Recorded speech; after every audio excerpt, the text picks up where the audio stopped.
healing, trying to find happiness? Are you always looking for approval, wanting someone to say yes and not being able to handle rejection? If this is you, then this episode is certainly for you. This episode is on people pleasing and understanding the hidden costs of people pleasing. And yes, you've landed on an episode of Me and My Health Up. I'm your host, Anthony Hartcher. I'm a clinical nutritionist and lifestyle medicine specialist. I love this podcast because it's all about enhancing and enlightening your well-being. And I love doing it from a mind and body perspective. And in this episode, we're focusing on the mind because, as you know, the mind is connected with the body. What goes on in the mind influences what goes on in the body. So if you want overall wellness, you need to be looking after both your mind, your mental health, and your physical health.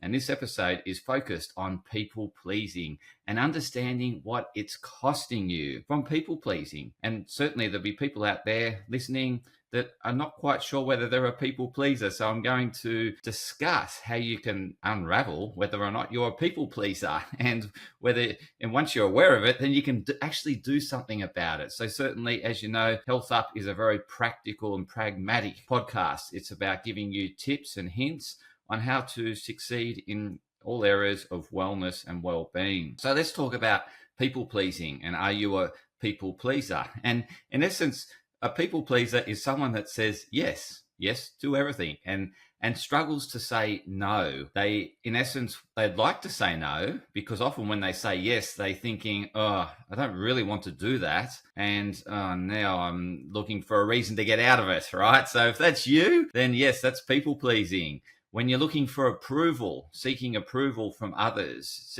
asking them whether they agree or whether they approve or whether they're on board or what they think, all those sort of things, seeking approval is certainly, in essence, people pleasing because you're looking for their approval to carry out or execute a certain behavior or to do something. And so, yeah, if you're a yes person or, always seeking approval or just wanting to fit in. So you're doing things to fit in, which is very much that saying yes to everything and not really considering whether it's something you want to do, but because other people are doing it or you think you should do it. So if you're thinking should, ought to, must, all those sort of things, then it's coming from somewhere else. It's not coming from within. It's not truly aligned to what you want to do.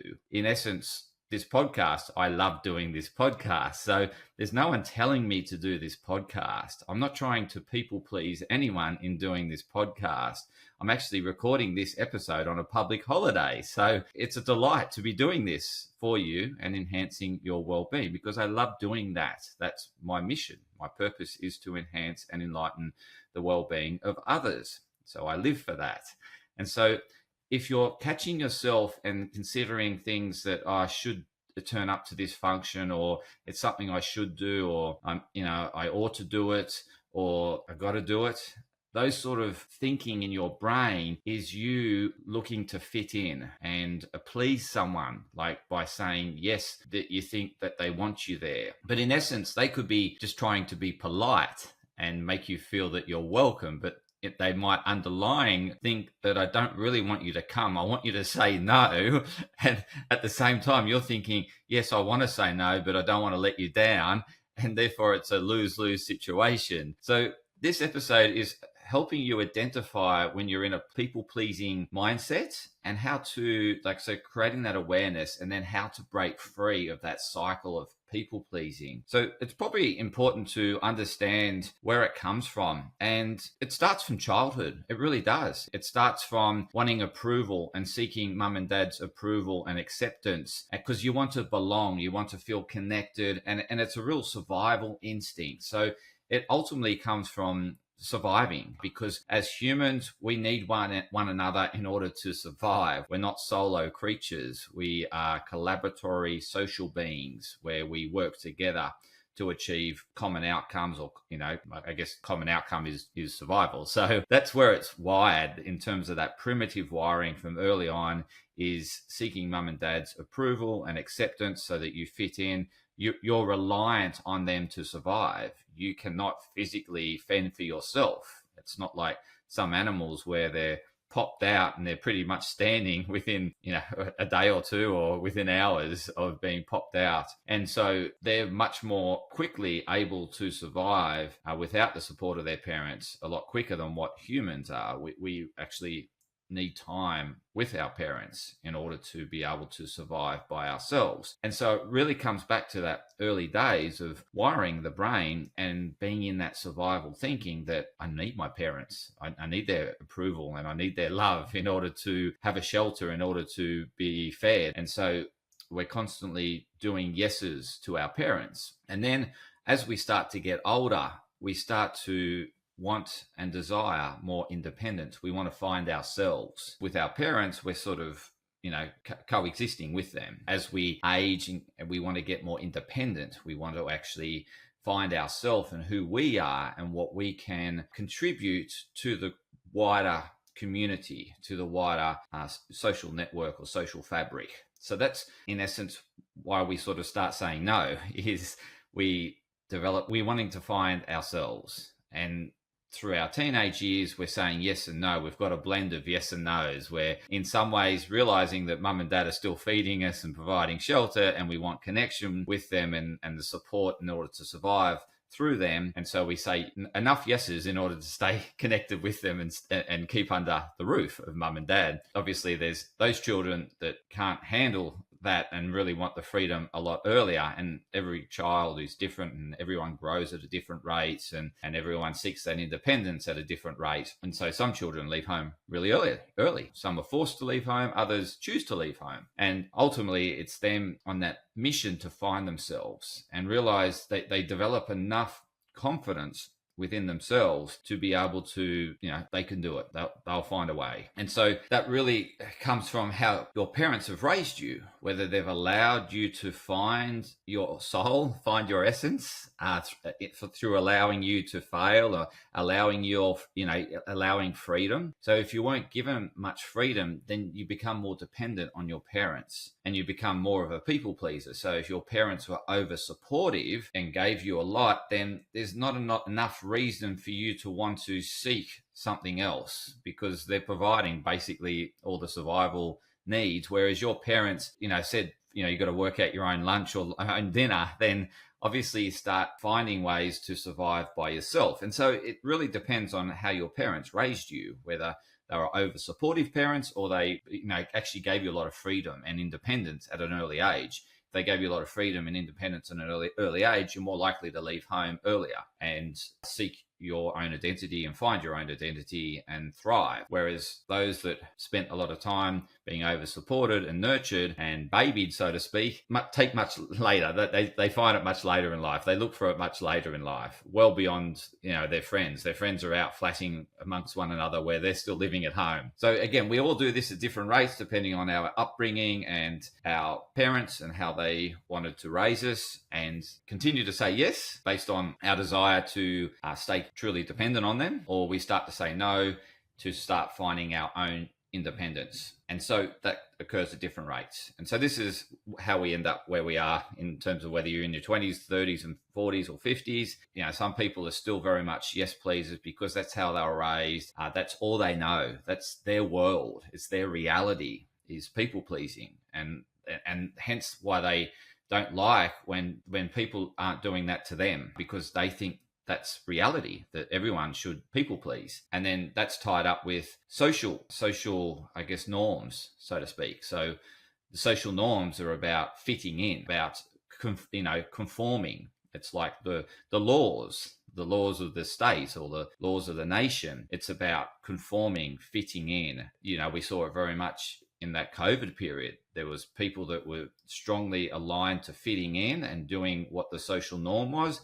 And there was those that wanted their freedom, their independence, and they wanted to choose whether they got vaccinated. And they wanted that choice. So they aligned more with the anti-vaxxers, although they might not have been totally anti-vaccinations. They just wanted the freedom to choose as opposed to the government telling them what to do. So they didn't want to say yes to the government.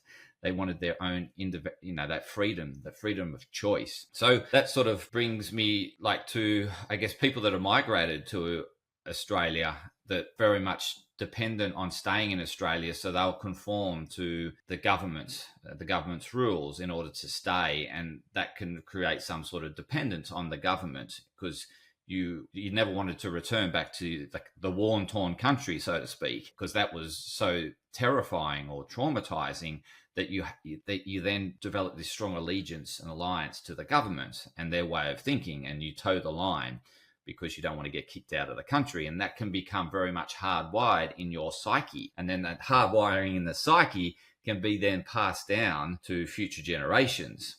So again, there's so many ways in which this can come into the way in which we go about living life. Ultimately, people pleasing is a form of attachment, a form of dependence on someone else or something. Whereas obviously when we're not people pleasing and we're finding our own identity, we essentially looking to discover who we are and define ourselves. And in that process of defining ourselves, we start putting boundaries in place. We start saying no, whereas the people pleasers won't. They'll constantly allow people to interfere with, basically take over them in essence, or tell them what to do, and they'll just conform and toe the line. Whereas you got those that really want the freedom and that choice and the independence, and they don't want, and they're the ones that saying no, and they struggle to fit in. So I've very much been on my own personal journey in relation to this. So obviously I went through my childhood and very much reliant on my parents, but my parents gave me a fair amount of freedom and choice. And so I became quite dependent from an early age because I was given so much freedom. Whereas I know other people that I married into a family where they didn't quite have the same independence and freedom. And so they've developed a stronger attachment and dependence on the family. Whereas because I was given so much freedom and independence, I don't have as much as an attachment and dependence on the family. And so I see this play in our relationship dynamic in terms of how my wife wants to raise the children versus how I, because I was given lots of freedom. I want to pass that freedom to my children, and my wife was given not much freedom, and she wants to give them a bit of freedom, but not too much. And it's playing that tango as to how much freedom and independence you give your children and how much support that you give your children. And ultimately, children and everyone will thrive when the support meets the challenge. And so the challenge is something new, something you haven't encountered, and obviously the support or the things that you know and known, that comfort zone. Obviously, when we step out of our comfort zone, we're going into an area of unknowns, an area of challenge. And stepping into that comfort zone is where we grow and develop more independence and freedom and choice. And in that unknown, as we explore that unknown space, as we go into that, we actually find ourselves. We find out who we are. So what I've discovered more about myself in terms of stepping into business, because stepping into your own business, you haven't got the support of the company that you used to work for. And there was an element of dependence upon that company, and I would toe the line and I would be a yes person in order to stay employed with that company. Stepping into my own space gives me ultimately more choice and more freedom. But with that is less security, more insecurity, more challenge, more stepping into the unknown. And so this is why some people stay stuck in the corporate world, is because they develop some dependence, and that dependence gets stronger over time, and they're less willing to take the risk of stepping into their own space and into a space of unknown, because in essence, that's where we're super challenged and we can get quite comfortable being in a company environment. So companies, in order for us to stay employed, we need to toe the line. We need to say yes. We need to follow their rules. Whereas you step into your own space, you can create your own rules, and there's more choice and more freedom. However, it comes at a cost. You don't have the same security. So I think you understand that what is happening in this dynamic around people pleasing is it initially starts with survival mentality. We need it. We actually rely on one another. But then we eventually get more knowledgeable. We become more independent because of our knowledge, our education, and we're starting to then wanting to flourish and starting to wanting to explore because in the exploration of life is that variety that we seek, because we get bored with the same old. And if you're turning up to the same job, the same people, that can become too comforting and not enough spice. And so then we either seek spice in the corporate, and we'll start to challenge the corporate norms because we're less attached to staying attached or dependent on that corporate. And we're thinking, well, I'm good enough to find another job. And so therefore you start challenging the company's lines and rules and things like that. And because you're becoming more confident in yourself, in your own ability to find something else. And that often, we seek that variety. That variety is driven by curiosity and very much as a teenager, we're starting to explore that curiosity. We're starting to get curious about what it's like to be on by ourselves and fending for ourselves. And we have a desire to explore that, to step into the unknown and to feel it, because that's where the variety is. And that's where the spice of life is. And so you can really see how this entanglement happens. And we go on this tango and dance through dependence and attachment and people please. It's going to cost us. It's going to cost our relationships. It's going to cost us in terms of money, financial outcomes. It will cost us also in terms of like our growth, our personal development. It's going to obviously cost us in terms of our ability to be able to stand out and to ultimately contribute in a greater way, and ultimately will cost you achieving your dreams. Because when we have this dependence and this attachment and this people pleasing, we often will hold back on chasing our dreams because we're worried about what other people think and whether they'll approve of us. And ultimately, this is what my dilemma was when I was contemplating leaving corporate. Was the dilemma I had was, would I be, still have the approval of my parents, because I'm stepping into a space that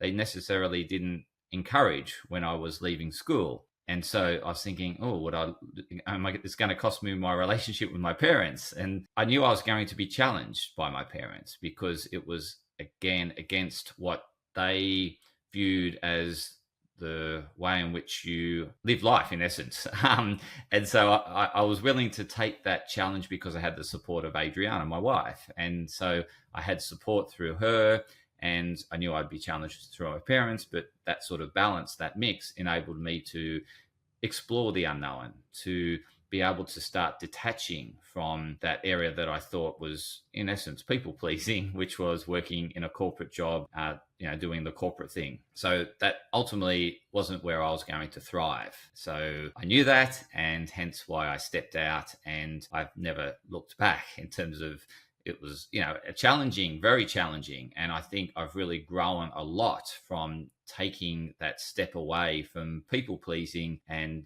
having approval from my parents in terms of the career I was doing, and now doing something that I love doing and I can turn up on a public holiday to do. So what is it costing you in terms of relationships by people pleasing? Because ultimately, what will happen in a relationship, if you're people pleasing all the time, you're trying to just conform to how they want you to be. And so if you don't conform, so the behavior that it drives into you and the wiring in your brain is that if I do the opposite, they won't love me. And therefore, I'm going to keep doing what they want me to do. But it's not necessarily you. You're trying to be someone else in order to fit into that relationship. And so what that relationship of conforming and saying yes is costing you is you. It's costing you your identity. It's costing you your ability to thrive. And so what that can cost over time to you is it can create low self-esteem, low self-worth,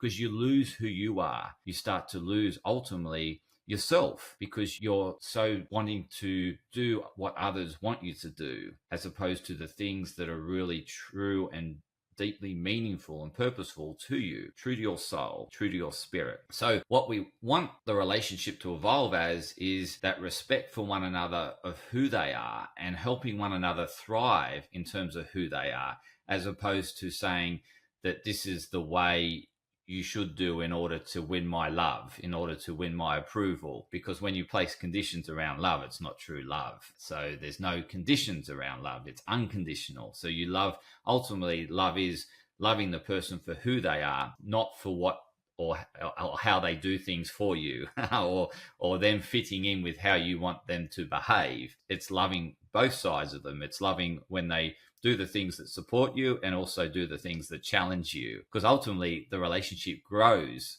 through that challenge. You've probably noticed that when you've had tough times and you've been most challenged in your relationship, it's prospered as a result of that. Or if it didn't, then it was meant to go the way it did, in terms of in your own separate ways, because by staying together, you were both going to ultimately not thrive. You both were going to struggle and basically get down to that lowest common denominator of just holding things together by just doing enough people pleasers and yes sirs and no sirs, just to hold it together by a paper thin thread. Ultimately, you want the relationship to prosper, and that requires the balance between the challenging of one another and supporting one another. But it's finding that nice mix for one another and respecting one another for who each other is, as opposed to wanting them to be someone. So that's how it can cost you in relationships. It will cost you your identity, or you living the life that you want to live. That ultimately you'll be lost, and you'll be regretful long term because of that. You'll start to develop resentment to that person, because that's the way you've chosen the relationship to evolve, through people pleasing. Ultimately, you want it to evolve through supporting one another and challenging one another, and ultimately being respectful for one another and allowing each other to be who they are, as opposed to you wanting them to be the person that you want them to be in that relationship. And ultimately, that comes from you seeing how your parents interacted, and that's how you think relationships are. Ultimately, you need to find the way in which how you want to be in a relationship, how you want to show yourself, how you want to show up, and you want that to be respected both sides. So it's a path of a journey of entanglement, of challenge, support, hard times, good times, but it's all together and it's all part of the growth of the relationship. In terms of what is it costing you in finances, well, if you're saying yes to clients or yes to opportunities that you don't really want to do or don't think that you have the capacity to do, then ultimately it's going to come at a cost, because you won't be able to service the customer well, and they are going to have you're going to damage your reputation, and they're not going to use your services again because you didn't serve them well, because you just thought that that's the way you just take any business that comes your way, and you don't consider whether it's the right type of business and whether you have the ability to serve that growth or that new business. And so ultimately, we don't want to just say yes to every opportunity that comes our way, because what will happen is we'll get to spread too thin and we'll become exposed and we'll damage our reputation. So we want to accept the work that's really aligned to the organization's values and ultimately the strategic direction of the organization. But we don't want to take on any work because we're not specialists in that, and we ultimately not going to get the greatest result for the customer. So we want to do what's in the best interest of the customer and say no to the work that's not aligned in terms of our strategic direction or your strategic direction. So it can really cost you in terms of your vocation or in the area of work you are, by saying yes to everything, by thinking that that's the way in which you grow, and ultimately that growth won't be the growth that you're seeking, and eventually will result in reputational damage. It's the same as money or money opportunities, or where do you invest your money? If you say yes to every opportunity that looks flashy and sparkly, then your money, well, first of all, you're throwing money away, in essence. It's not well considered as to whether that money's going to be aligned to whether you can get it back, or whether you can use it within a time frame that you want to use it within, or whether it's trapped up and locked up. And so ultimately, we want to make decisions that are better aligned to our financial goals, and not say yes to every financial opportunity, because there's always financial opportunities that will come on your radar. And so I think it's really important to understand what is most important for you in that point in time in terms of your financial goals. And that's going to change over time. But that's going to allow you to make better decisions in terms of saying no to financial opportunities if you have a financial plan, if you have a financial strategy. It's the same as, customers, taking on new customers. You've got to filter them as to whether they're aligned to what you're seeking and ultimately in the area that you want to grow. Because if they're not, then it's saying no. And so this is the same as relationships, is if your partner asks you to do something that you don't want to do, say no and be comfortable saying no, because it's ultimately you're not going to do it well. You're going to ultimately let them down because you're not going to do it as they want you to do it, because you're not them. They're going to have the expectation that you'll do it just like them. So really, I mean, this is in certainly the relationship part of things, it's really active listening and understanding where each person's coming from in order to evolve that relationship. Otherwise, if you don't understand why they're saying no, then you will feel rejected. But if you ultimately understand the reason why they're saying no, you'll have an understanding and better perspective and understanding as to why they're saying no. So it's really important that you know the direction you're going in. So you need to know yourself in order to be able to define your boundaries. And so, but in order to start to know yourself, you've got to start to say no to things, because if you're constantly saying yes, you're scattered too thin, and you'll lose touch with yourself, and you'll lose touch with what you want to do and what's truly important to you, because you're saying yes to everything and you're doing everything yes, yes, yes. And so you'll lose yourself in this process, and you'll struggle to then develop the boundaries that you need to put in place in order to define yourself and in order to find yourself. So the boundaries really define us. The boundaries really start to tell people who we are and let people know who we are. And so that then people can not love the person that you are demonstrating that you are. So by saying no, if you're constantly saying yes, that you're like a chameleon, you're just trying to fit in. The person doesn't really know who you are. So by setting the boundaries, we define who we are, and we discover ourselves in that process, because it allows time to check in with ourselves. Was that a good decision? Did you feel comfortable with making that decision? What did you do as an alternate option as opposed to doing what they wanted you to do? Did that feel more aligned to your soul, your heart? If yes, then yes, it was the right decision. If no, and you're not quite sure, then again, at least you explored it. At least you tried something new. Ultimately, just saying yes all the time for the sake of people pleasing is just losing yourself in the crowd, getting lost in the crowd of what everyone else is doing. In order to stand out, we need to start saying no. We need to define our boundaries. And then we, I guess, start to find ourselves in that process, because we start to really get in touch with what inspires us, what lifts us up, as opposed to constantly just not knowing whether it's lifting you up or dragging you down. So say no, start defining who you are. If you've got a financial opportunity presented to you, start to assess it and start to think about what you want. What are your needs, wants? What are your desires? Is it aligned to that? If it's not, then it's a no. But start to consider things as opposed to just staying a spontaneous yes because you think it's going to make you lots of money. You're going to be a millionaire overnight, because most likely that doesn't happen. Ultimately, we need to keep the money invested in order for it to compound, because the way in which we make money is through compounding. It's the compound effect of money. So it's very hard to do quick entries in and out, because you don't get the eighth wonder of the universe, which Warren Buffett defined it as, and that's the law of compounding. And ultimately, that's where people make their money, is through that compounding effect. So jumping into opportunities and jumping out all the time, you're going to lose money. Ultimately, you might get some wins, but over time, if you keep doing it, there's probably going to be more losses than wins. So it's going to cost you financially. It costs you in relationships. It costs you in terms of your growth and development. It will cost you in business. It will cost you in your vocation, all these areas, because you're spreading yourself too thin. You're losing yourself. You lose your identity. You get low self-esteem, low self-worth, and then you don't know where to start climbing out of this mess.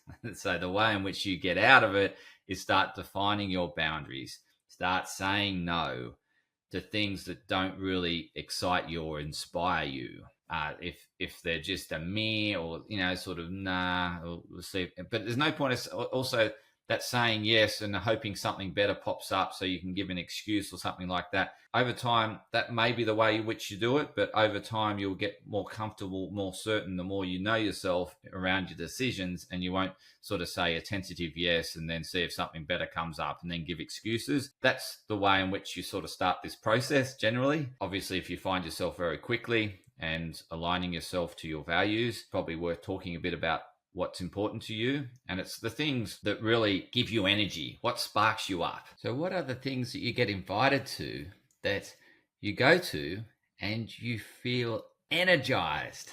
So those are the things, or the confirmation to you, to let you know that that was the right yes, that was the right invitation to accept. However, what are the things that you get invited to that you feel de-energized, that you get a sense that, you feel deflated? They're the ones that you should have said no to, okay? Ultimately, are the decisions where you would have been best to say no. So this can help direct you to decide, well, will this energize me? Will this bring me energy? Or will this take energy from me? Will it zap me energy? And if it's going to zap you energy, then it's a no. However, if there's other benefits of going, such as, for example, you can find something else that aligns to something else that's important to you, then you can start to think about all the benefits that you will get from going there to actually get a better perspective of what you're saying yes to. If you can't find them, ultimately, then it's probably a no. And this is a journey that you'll go on in terms of saying yes and no, and working out the things that, yep, that was a good decision. Yep, I feel that what I filled my time with, other than going to the event that I could have went to, then if that was, I had a great time doing the alternative, then the alternative was the right thing to say yes to. And ultimately, when we say no to something, we are saying yes to something else, which you want to be aligned to what's important to you. So make sure the yeses are very aligned to what's most important to you, and the no's are the ones that distract you, that take you away from what's most important to you. So today, I'm saying no to being out and probably down the beach in the sunshine, and a yes to doing this podcast, to enhancing and enlightening your well-being, because I find that very fulfilling. That's my mission, my purpose. It brings a great sense of deep and meaningful connection with feeling that I belong in this universe, that I have something to add, I have some value to contribute. So they're the things that you want to be saying yes to more often, and no to anything that takes you away from that. No to anything that really distracts you. So I find it very easy to say no to events that are not aligned to my health value. I have a strong value on health, very important to me. And so any event that involves drinking at a pub, I'll quite happily and joyfully say no to it, because I know in that setting it doesn't really resonate with me. But if it's an event that incorporates health, such as doing an activity, then I'll gleefully, joyfully say yes to it and do it. And it feels very aligned to who I am. So it's going on that journey of defining who you are through setting boundaries, but setting the boundaries in alignment with who you are. So you need to find who you are. You need to discover that. And the only way you can discover it is start setting boundaries. Start saying yes to the things that energize you, and no to the things that zap you, that take energy away. So I really hope that helps in terms of that boundary setting and defining who you are, because ultimately that will start you on that self-discovery journey. And then you'll make it, and it becomes easier to say yes and no to things because you know who you are. When you're finding yourself, you're experimenting, and you'll come across things that you think, oh, I should have said no to that, but I said yes. And so that's a self-discovery. So don't be too hard on yourself. So that's really it in terms of this episode on people pleasing, and how it's detrimental to you ultimately in all areas of life, and how it's costing you yourself, how it's costing you money, how it's costing you relationships by just trying to fit in and trying to please others and trying to be someone else that you are not. So go about being you and go on that self-discovery journey and finding you by saying yes to the things that energize you, no to the things that don't. And ultimately, they might change over time, but it's really just allowing that transformation and really going on that self-discovery. However, certainly not saying yes to everything. It's really important because you'll lose who you are. You'll lose your self-esteem. You'll lose your self-worth, and ultimately can't identify with anything, and you just become lost in this world. So I hope this episode has really connected with you and resonated with you. Please share it with others that you believe that will find value in this episode. Stay tuned up for more insightful and exciting episodes of Me and My Health Up, and I look forward to continuing to enhance and enlighten your well-being.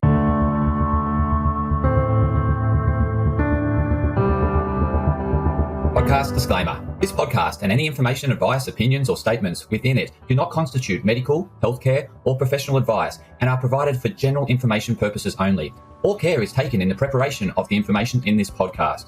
Connected Wellness Proprietary Limited, operating under the brand Me and My Health Up, does not make any representations or give any warranties about its accuracy, reliability, completeness, or suitability for any particular purpose. This podcast and any information, advice, opinions, or statements within it are not to be used as a substitute for professional, medical, psychological, psychiatric, or any other mental health care or healthcare in general. Me and My Health Up recommends you seek the advice of a doctor or qualified health provider with any questions you may have regarding a medical condition. Inform your doctor of any changes that you may to your lifestyle and discuss these with your doctor. Do not disregard medical advice or delay visiting a medical professional because of something you hear in this podcast. This podcast has been carefully prepared on the basis of current information. Changes in circumstances after publication may affect the accuracy of this information. To the maximum extent permitted by the law, Me and My Health Up disclaims any such representations or warranties to the completeness, accuracy, merchantability, or fitness for purpose of this podcast and will not be liable for any expenses, losses, damages incurred, indirect or consequential damages or costs that may be incurred as a result of the information being inaccurate or incomplete in any way and for any reason. No part of this podcast can be reproduced, redistributed, published, copied, or duplicated in a form without prior permission of Me and My Health Up.